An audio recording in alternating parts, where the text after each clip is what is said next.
Amados do Senhor, a graça e a paz do nosso Senhor Jesus Cristo. Convido os irmãos a abrirem a Escritura na primeira epístola de Paulo a Timóteo, capítulo 5, a partir do versículo 17. Primeira a Timóteo, capítulo 5, versículo 17 e seguintes.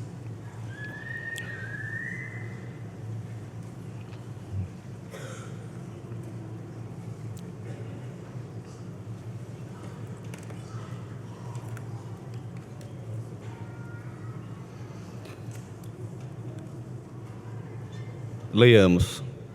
Devem ser considerados merecedores de dobrados honorários os presbíteros que presidem bem, com especialidade os que se afadigam na palavra e no ensino.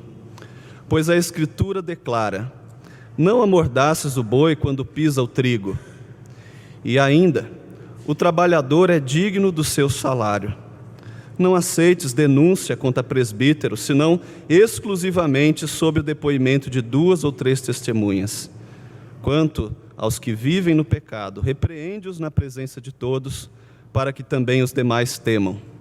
Conjuro-te perante Deus e Cristo Jesus e os anjos eleitos, que guardes estes conselhos, sem prevenção, nada fazendo com parcialidade. A ninguém imponhas precipitadamente as mãos. Não te tornes cúmplice de pecados de outrem. Conserva-te a ti mesmo puro. Não continues a beber somente água, usa um pouco de vinho, por causa do teu estômago e das tuas frequentes enfermidades. Os pecados de alguns homens são notórios e levam a juízo, ao passo que os de outros só mais tarde se manifestam. Da mesma sorte também as boas obras antecipadamente se evidenciam, e quando assim não seja, não podem ocultar-se. Oremos. Bendito Deus, tendo em vista que lemos a Tua Santa Bíblia, pedimos que o Teu Espírito possa nos iluminar o coração e nos conduzir à Tua verdade, porque a Tua palavra é a verdade, porque ela é autoritativa para a nossa vida, porque, Senhor Deus, se a desobedecermos, seremos implicados em grande pecado, mas ela continuará sendo a Tua palavra. Por isso nos conduz, Senhor Deus, à compreensão espiritual destas santas letras e a uma atitude de obediência para com elas, para o nosso bem e, acima de tudo, para a Tua glória. Em nome do Senhor Jesus, amém. Irmãos, consta do nosso boletim que neste ano teremos eleições para oficiais da igreja. Serão eleitos 3 presbíteros e 3 diáconos, se tudo der certo, no dia 5 de junho. Hoje nós iniciamos um período em que a igreja será instruída sobre como se preparar para esta eleição de tamanha importância. Hoje, por exemplo, começa o período de indicação. Os irmãos podem apresentar a qualquer presbítero ou para qualquer oficial da igreja nome ou nomes de pessoas que você julgue serem aptas a esses ofícios, desde que eles guardem certos requisitos que serão explicados mais adiante. E esse período de indicação vai até o dia 10 de maio. Ou seja, nesse período de praticamente 40 dias, a igreja faz as indicações e do período restante até junho, o conselho da igreja faz o exame, faz a consulta a essas pessoas e termina de montar a cédula eleitoral. Bom, tendo em vista este importante evento para a vida da igreja, esta manhã nós examinamos um texto que não fala precisamente, ou não fala objetivamente de critérios para uma eleição. Não é este o objetivo do texto que foi lido. Mas ele fala a respeito de prerrogativas que são essenciais no presbiterato. Lembrando que a eleição será também para diáconos, mas o texto lido e o que nós vamos expor esta manhã, lógico que tem implicações para ambos os ofícios, mas se detém mais na questão do presbiterato. Quais são os ofícios na igreja? Bom, na igreja primitiva, claramente, lendo o livro de Atos e também as epístolas, vemos que eram dois. Na verdade, a princípio, haviam ofícios que eram provisórios, havia, por exemplo, os apóstolos, mas os apóstolos eram testemunhas oculares de Cristo e não sobreviveram até os dias de hoje. Havia os evangelistas eram auxiliares dos apóstolos, como Timóteo, por exemplo, com características muito próximas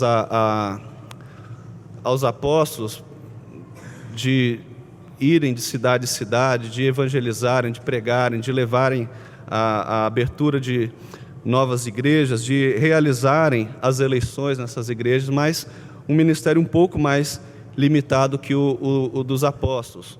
Com o fim da era apostólica também se encerrou esse ofício que era provisório na igreja e permaneceram dois, que claramente são ordenados, são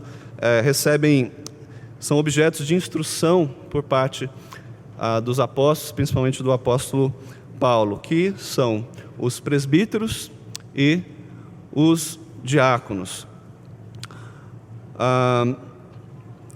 O texto lido diz que, no primeiro versículo lido, versículo 17, que devem ser considerados merecedores de dobrados honorários os presbíteros que presidem bem, com especialidade os que se afadigam na palavra e no ensino.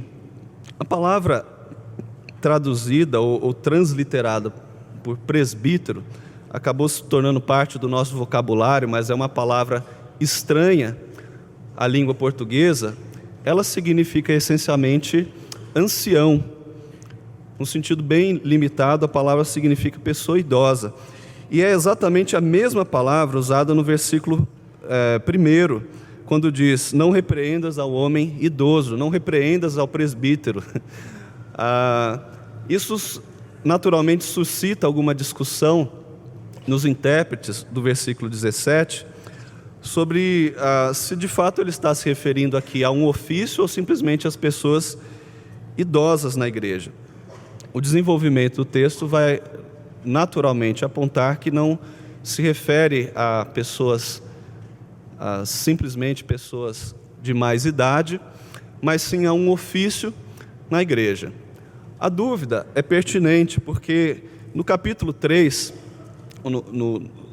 que trata dos requisitos para o ofício do episcopado, Paulo, aqui na epístola a Timóteo, não menciona a palavra presbítero. Mas, ao examinar as outras epístolas de Paulo, e mais precisamente a de Tito, nós vemos que a palavra presbítero e a palavra bispo é usada intercambiavelmente. O que, juntamente com outras descrições, especialmente no livro de Atos, quando são eleitos presbíteros na região da Baixa Galácia ou em Éfeso, por exemplo, fica claro que esta palavra passou a ser tomada num sentido estrito, ou seja, como um ofício dentro da igreja.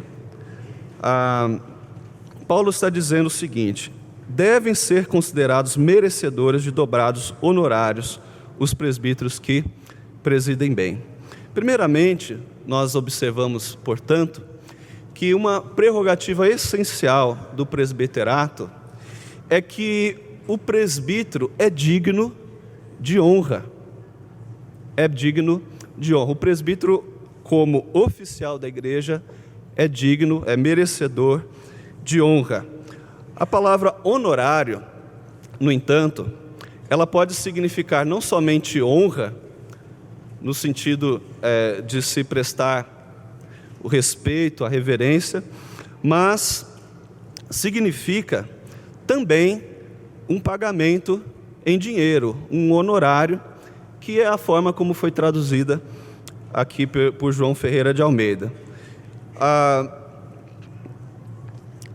Não é difícil perceber que Paulo pode certamente estar falando desse tipo de honra mais abrangente, e, no entanto, fica claro, acima de tudo, que ele está falando, sim, do dinheiro que é pago, porque a partir do versículo 18, pois a Escritura declara: não amordaças o boi quando pisa o trigo, e ainda o trabalhador é digno do seu salário.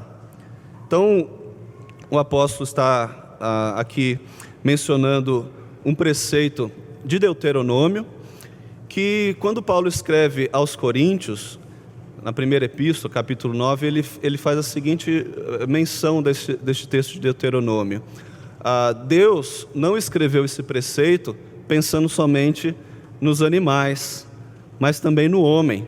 Ou seja, se, por um lado, o homem deve tratar com humanidade um animal que está debulhando, que está tocando um moinho ou coisa parecida, permitindo que ele se alimente eventualmente de alguma coisa que cai ali no chão, da mesma forma, ou de forma ainda mais intensa com relação a todos os trabalhadores, a todo o homem que se reveste de uma vocação profissional, ele deve ter como contrapartida a sua remuneração. Isso, no sentido amplo, significa que, quanto ao presbiterato, ele não é meramente um ofício pelo qual a pessoa trabalhe para viver, ou seja, uma mera profissão. Não deve ser tomado como algo que a pessoa toma para si ou é investido como um mercenário, como alguém que faz aquilo como poderia estar vendendo ou construindo ou manufaturando, ou quem sabe planejando ou clinicando ou fazendo qualquer outra profissão com o simples objetivo de obter sustento, ou quem sabe riqueza, ou quem sabe outras aspirações como carreira, como prestígio, como status. Não, pelo contrário, o objetivo levantado por Paulo aqui na questão ligada intimamente à honra, né, que é uma palavra vinculada à questão da honra também material, é que ele não trabalha para obter sustento, ou não trabalha para viver, mas ele vive para trabalhar, ou seja, a sua vida é dedicada àquilo. À luz de outros textos paralelos, bíblicos e históricos, é aparente que naquele primeiro século, todos os anciãos da igreja que eram separados, que eram ordenados para o ofício de supervisão na igreja, eram remunerados. Todos eles tinham uma contrapartida em função da sua dedicação como supervisores espirituais do rebanho. A palavra ancião, ela é sugestiva. Ela nos aponta para o fato de que essas pessoas não eram escolhidas sem critério, mas elas eram eleitas no meio de pessoas que já haviam sido experimentadas, que tinham maturidade espiritual, que já tinham um tempo de convivência ou de atuação na igreja, que demonstravam qualidades morais. Mas não todas essas eram eleitas, ou nem todas essas supervisionavam. Algumas eram eleitas, e uma vez eleitas, recebiam uma contrapartida da igreja para desempenhar o seu ofício. Paulo aponta, no entanto, que alguns desses presbíteros, alguns destes anciãos, tinham uma especialidade no seu ofício, uma especialização, uma dedicação um pouco mais específica, que era a presidência e a especialidade na palavra e no ensino. E ele usa aqui a palavra afadigar, que, vertendo a partir do original grego, significa trabalhar arduamente, ou seja, labutar, trabalhar arduamente com a pregação da palavra e com a doutrina. O texto, evidentemente, tomado à parte, não é suficiente para definir aqui uma doutrina de que existiam duas classes de presbítero, mas já nos aponta uma luz com relação a isso. Ou seja, de que entre os anciãos eleitos para presidirem, para supervisionar o rebanho, alguns se dedicariam com maior parcela de tempo. A comparação aqui não é necessariamente qualitativa, mas quantitativa. Eles estariam dedicando a sua vida exclusivamente para isso, e a saber, a pregação da palavra. E não é dito somente a pregação da palavra, mas especialmente o conteúdo dessa pregação, que era, sem dúvida alguma, trabalhada com esmero, com dedicação, com preparação, com oração, enfim, tudo aquilo que é necessário para que o rebanho fosse alimentado, fosse suprido, não fosse enganado pelos mestres do erro, que era um combate constante aqui presente nesta carta a Timóteo, e que, portanto, este presbítero, ou estes presbíteros que tinham esta especialidade na pregação da palavra, deveriam ser honrados duplamente. Não significa matematicamente 2 vezes mais, mas certamente remunerados ou honrados com mais profundidade, com mais amplitude. Portanto, a honra é uma prerrogativa essencial ao presbiterato. Como vocês veem até aqui onde caminhamos, o texto não está preparando uma igreja para eleger os seus oficiais, mas está exortando a um evangelista que ele observe se esses oficiais estão recebendo, de fato, a contrapartida adequada por parte da igreja. A saber, que ao serem honrados na dignidade do seu ofício, da sua função, eles não devam se desgastar com preocupações desta vida, com preocupações materiais a respeito do seu sustento, enfim. Mas eles devem ser aliviados desse fardo para poderem dedicarem-se com todo esmero, ou como diz aqui, com labuta, com trabalho árduo, a sua função de pregar a palavra e ensinar. Irmãos, embora esse texto faça uma ligeira distinção, então, entre dois tipos, não necessariamente 2 tipos, mas entre presbíteros que se dedicavam parcialmente, presbíteros que se dedicavam integralmente e assumiam o papel da pregação, presbíteros regentes e presbíteros docentes, como a gente usa na terminologia presbiteriana. Paulo não está dizendo que os demais não ensinavam.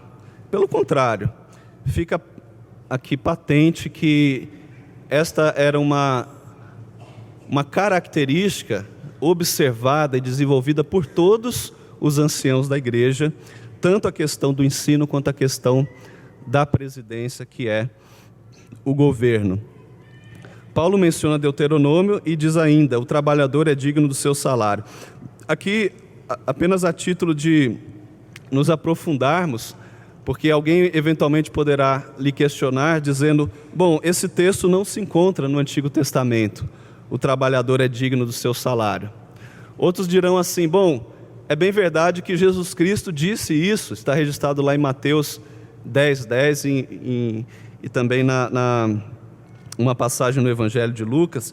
E alguém dirá assim: bom, mas neste tempo o Novo Testamento ainda não havia sido escrito, então como Paulo diz, a Escritura declara. Bom, podemos explicar da seguinte forma: a primeira passagem, não amordaçes o boi, realmente está em Deuteronômio, é a Escritura. Paulo reconhece o Antigo Testamento como Escritura, diferentemente dos gnósticos, que recusavam por completo o Antigo Testamento.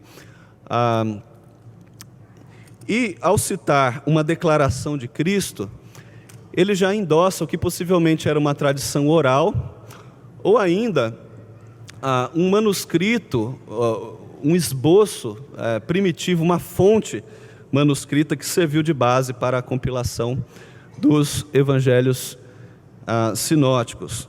Se havia isto por escrito e circulava, eles já consideravam como escritura. Jesus provavelmente tomou essa afirmação de um provérbio corrente, que é definido a partir da sensatez, do bom senso, etc. Então, não há problema algum com essa afirmação.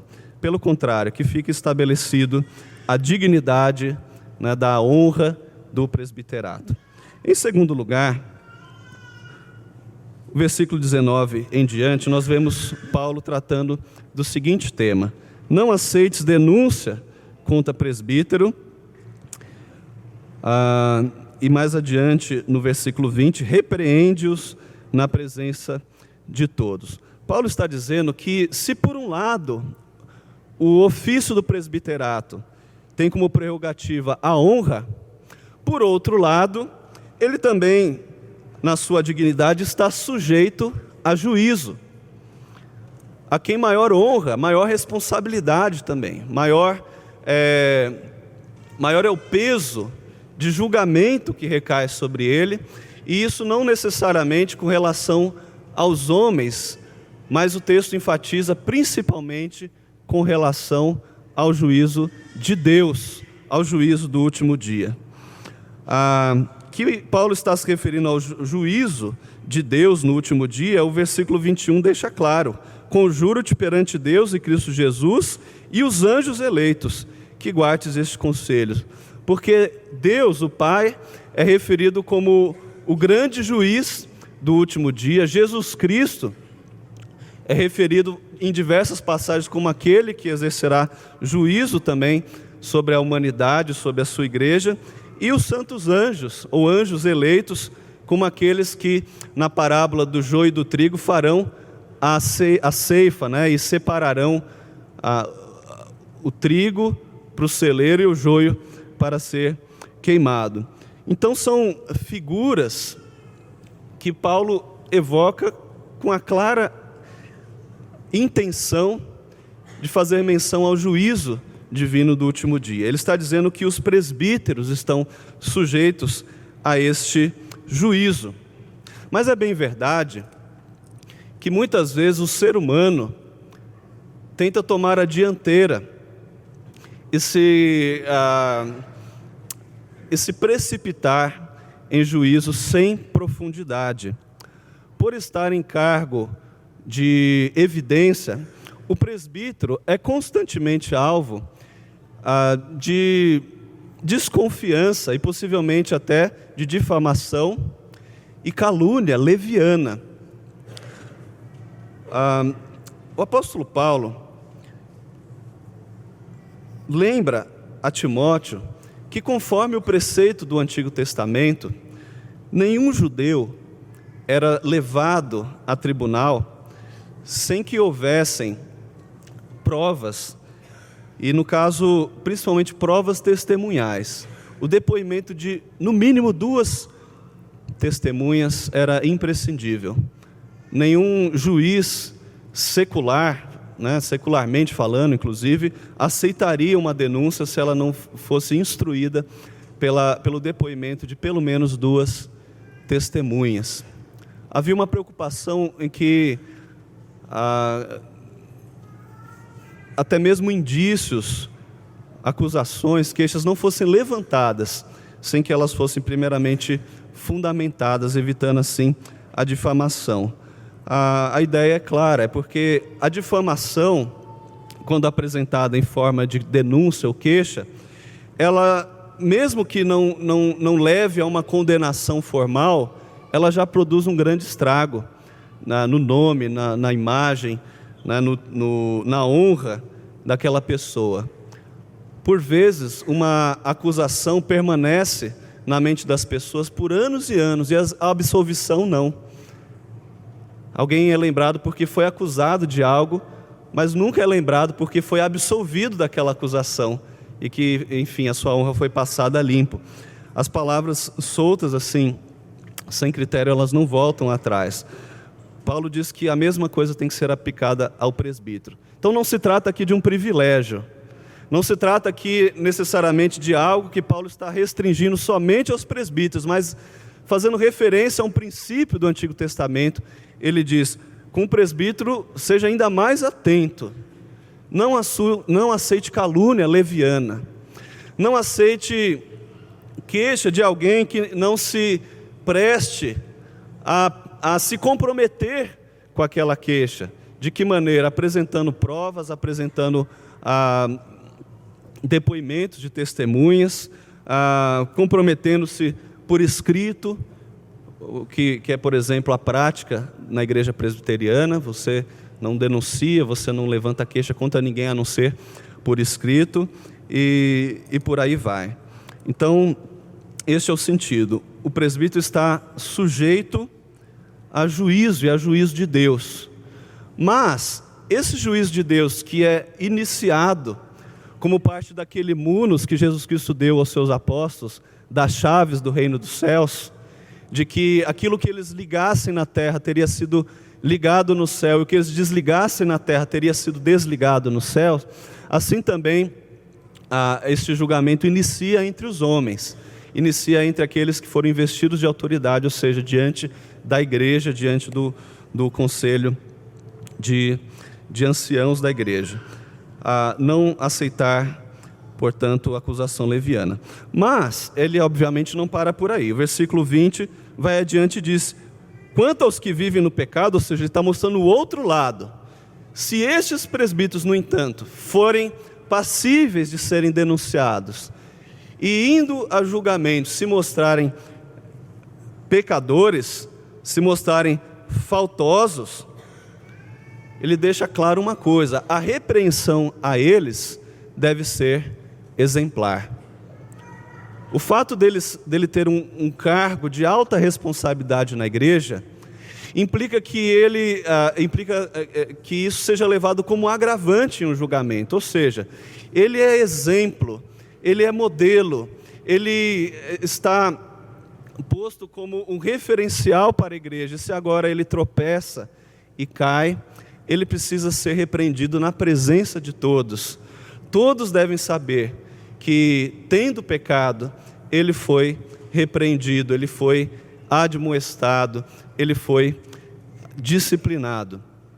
Há muitas situações na igreja em que acaba acontecendo entre presbíteros e pastores, infelizmente, o que nós chamamos de corporativismo. Ou seja, o indivíduo, às vezes,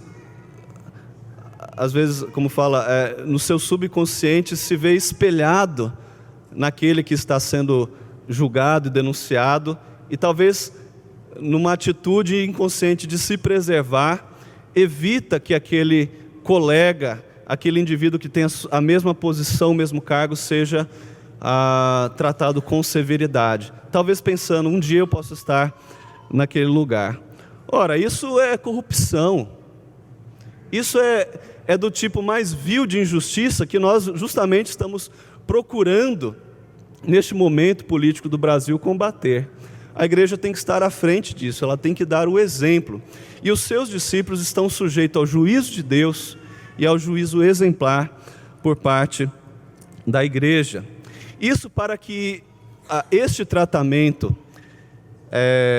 sem preconceito, imparcial, seja aplicado para temor no meio da igreja, mas principalmente para temor de todos aqueles que também exercem o presbiterato, sabendo que nós não fazemos ou exercemos um ofício na igreja por uma dignidade própria ou por um merecimento próprio, mas por uma investidura da parte de Deus, algo que Ele nos concede primeiramente por meio de dons espirituais e reconhecimento da igreja. Cabe aqui um pequeno parênteses. Muitas pessoas se referem ao governo presbiteriano como um governo democrático. Isto é, um governo do povo, né? O povo elege os seus presbíteros e depois os seus presbíteros atendem aos anseios do povo.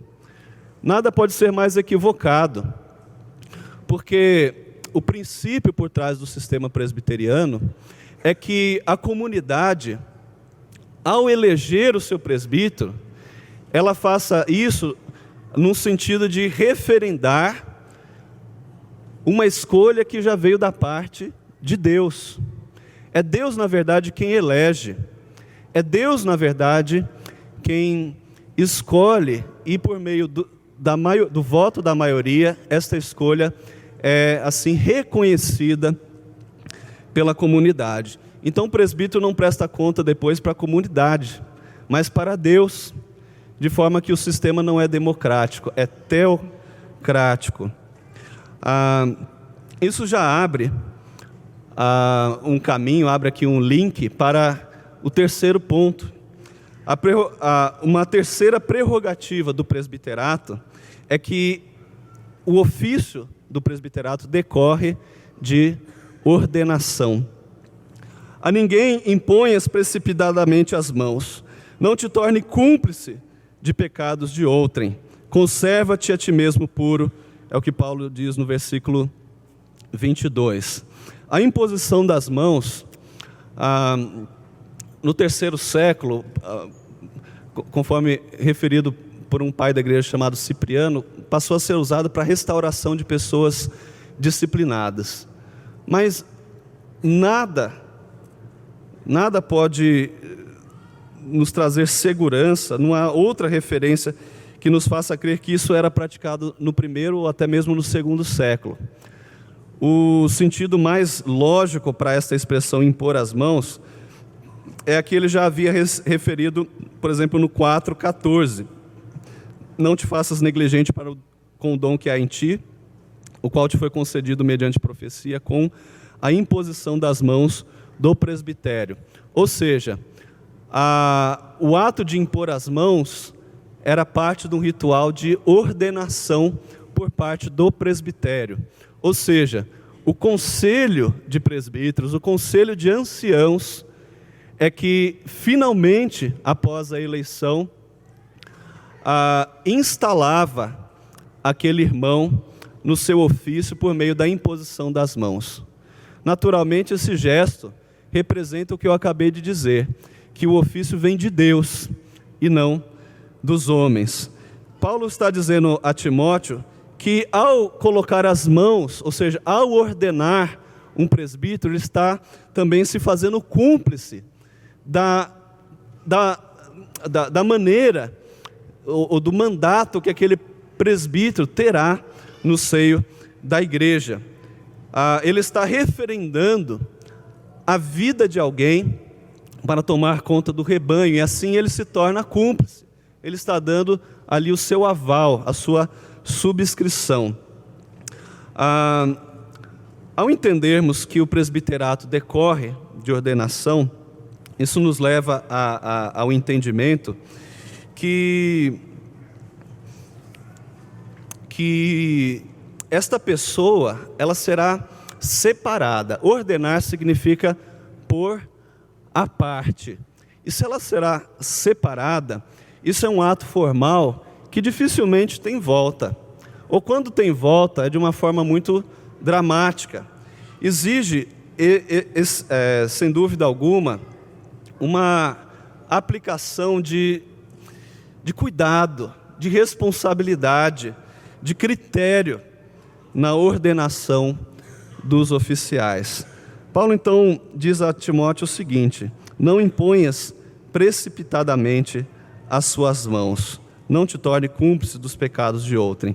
Se aquele irmão lá na frente, uma vez revestido da autoridade do cargo, começar a cometer impropérios, e você não tomou o cuidado de examiná-lo, e você não tomou o cuidado de dedicar-se à oração, não tomou o cuidado de experimentar aquele irmão na vida da igreja, não guardou um tempo mínimo necessário para aquilo pudesse se demonstrar, aquilo pudesse ser evidenciado, então você se torna cúmplice, neste caso por omissão.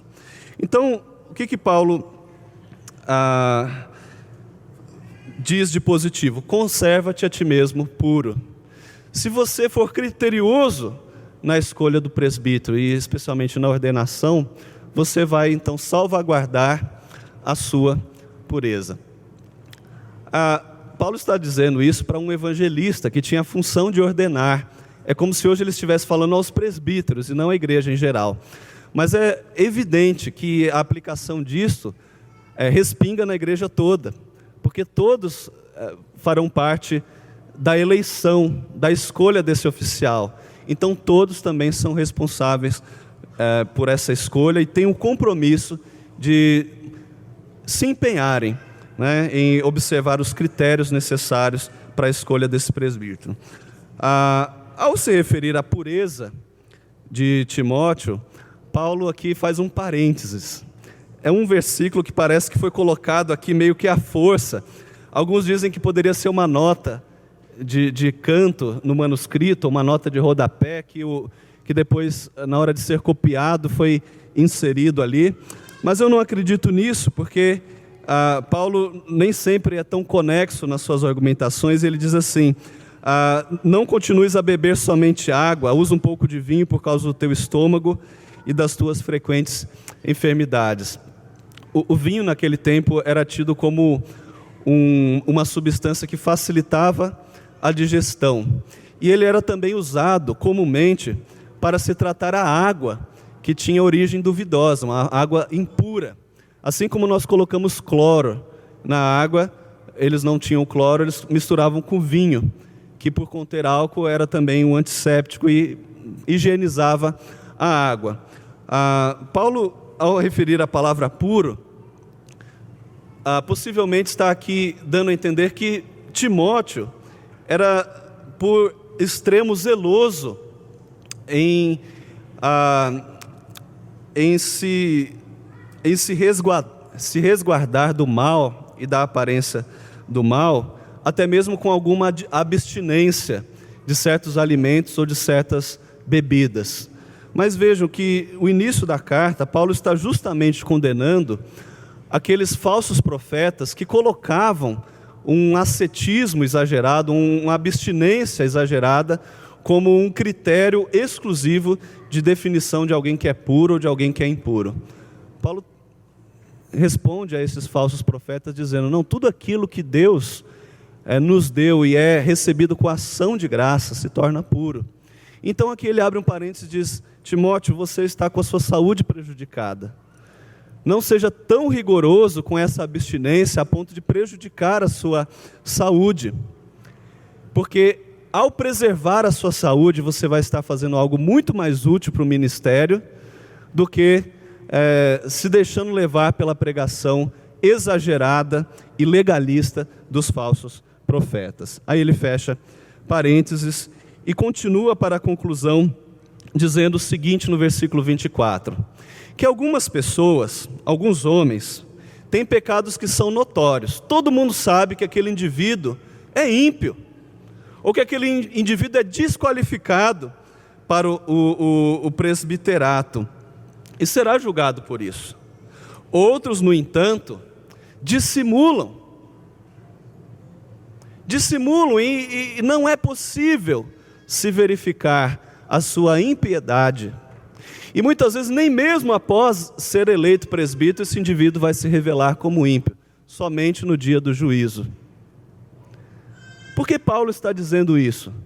Para que isso traga um tom de serenidade, de temor no coração de Timóteo, para que ele ainda mais se aplique ao exame, a uma experimentação mais cautelosa, mais prolongada, mais demorada, antes de impor as mãos sobre qualquer pessoa. O contrário também é verdade. Pessoas crentes aptas por Deus a produzirem boas obras são inicialmente ou imediatamente verificadas no seio da igreja. Outras, no entanto, podem não demonstrar de forma tão evidente. E isso não significa que elas não sejam pessoas crentes. Elas poderão demonstrar isso mais adiante ou por questões mais indiretas. E por isso um exame mais acurado era necessário. Evidentemente, o que Paulo deixa claro é que nenhum de nós,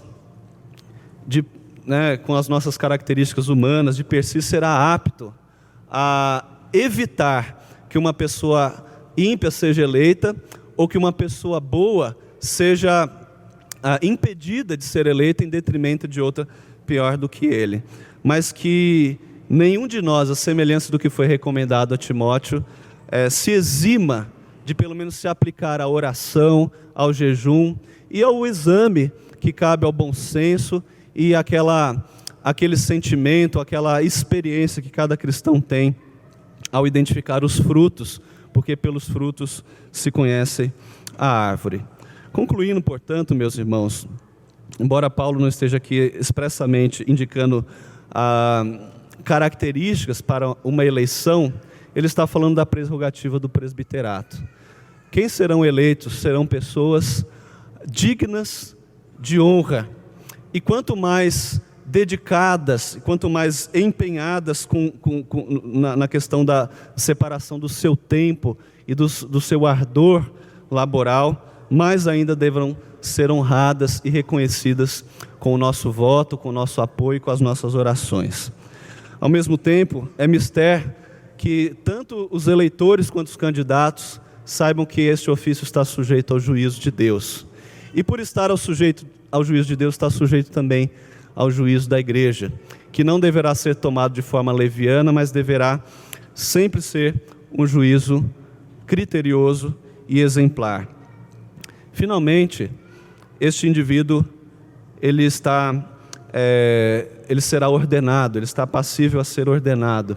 E sendo ordenado, é importante que seja observado, ao incluí-lo na ordem da igreja, que o critério não seja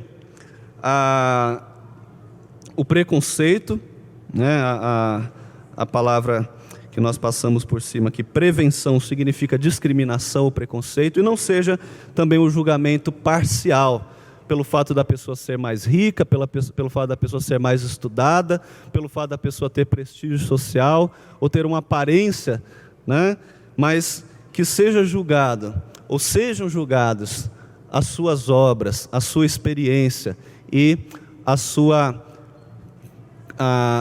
o seu atributo de ancião, ou seja, de maturidade espiritual. E que desta forma, meus irmãos, nós também sejamos guiados no privilégio de reconhecermos através da eleição aqueles que Deus, na sua infinita sabedoria, já separou para o ofício nessa igreja. Deus assim nos ajude e nos abençoe. Amém.